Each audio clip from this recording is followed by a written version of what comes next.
You can convert data to drop-down chips in Google Sheets by creating a new drop-down chips from a range. If your data is located elsewhere in your sheet, like in a hidden list or on another tab, you can create drop-downs that reference that range, right? Select empty cell or cells where you want the new drop-down chips to appear.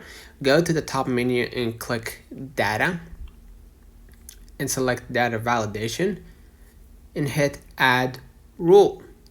In the Data Validation Rules panel, under Criteria, you're gonna ensure drop down from a range. So you're gonna select, instead of drop down only, drop down from a range, right?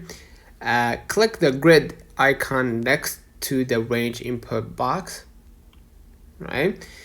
And basically select the range of cells that contains your source data.